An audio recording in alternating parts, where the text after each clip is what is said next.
اعوذ باللہ من الشیطان الرجیم بسم اللہ الرحمن الرحیم السلام علیکم ورحمۃ اللہ وبرکاتہ۔ قسط نمبر 8 بدلتے رشتے۔ عصمت ایک چائے لے کر آؤ، سر بہت دکھ رہا ہے۔ لایا میم۔ عصمت باہر گیا اور فوراً سے پہلے نگینہ کے ٹیبل پر چائے رکھتے ہوئے چائے کی ٹرے نیچے گر گئی۔ اندھے ہو کیا؟ دیکھ کر کام نہیں کر سکتے؟ گندا کر دیا ہے، صاف کرو۔ ارشد جو ابھی نگینہ کے آفس میں آیا تھا، کیا ہو گیا؟ آپ کو چائے ہی گری ہے نا، آسمان سر پہ کیوں اٹھا لیا ہے؟ نگینہ نے ارشد سے کہا۔ نگینہ تم ہر شخص کو لمٹ میں رکھا کرو، یہ لوگ اپنی اوقات بھول جاتے ہیں۔ ارشد ایسا نہیں کہتے، ابھی وہ صاف کر دے گا۔ اچھا ٹھیک ہے، وہ کل والی ڈیل پکی ہوئی تھی، وہ فائل تیار کر کے بھیجو،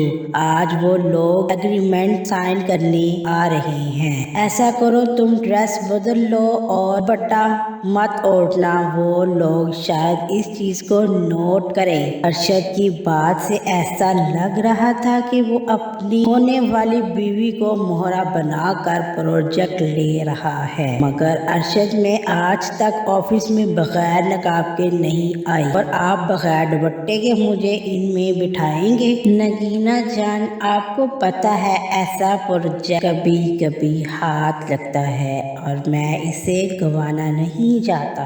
اس پیارے انداز میں ارشد کا بولنا نگینہ کو اچھا لگا اور وہ استباس میں سر ہلاتے ہوئے اپنی کرسی سے اٹھی اور کپڑے بدلنے کی تیاری کرنے لگی۔ ویلکم سر، آئیں۔ ارشد پرجوش انداز میں آنے والے مہمانوں کا استقبال کرنے لگا اور اپنے آفس میں لے آیا۔ نگینہ کی طرف اشارہ کرتے ہوئے اس کا تعارف کروانے لگا۔ یہ میری اسسٹنٹ ہے نگینہ، میرا رائٹ ہینڈ ہے۔ نگینہ نظریں جھکائے سب سن رہی تھی۔ نگینہ کے کھلے بال اور گلے میں دوپٹہ اس بات کی گواہی دے رہا تھا کہ پروجیکٹ میں آنے والے مہمان جو ہوس کا شکار تھے، جس انداز میں مہمان نگینہ کو دیکھ رہے تھے، جیسا شکاری کتا اپنے شکار دیکھتے ہیں اور موقع ملنے پر جھپٹ لیتے ہیں۔ نگینہ نے ذرا سی نگاہ اٹھائی اور ارشد کا اشارہ دیکھا۔ ارشد کا اشارہ نگینہ سمجھ چکی تھی۔ نگینہ اب پروجیکٹ کے حوالے سے دوسری پارٹی کو کھڑی ہو کر سپلائی اور اہم مصنوعات پر بات کرنا چاہتی تھی۔ دوسری پارٹی میں ایک ادھیڑ عمر شخص، رنگ سانولا، پستہ قد، پینٹ شرٹ ٹائی لگائے ہوئے تھا، جبکہ دوسرا لڑکا ایک نوجوان تھا، شاید اس کا اسسٹنٹ تھا۔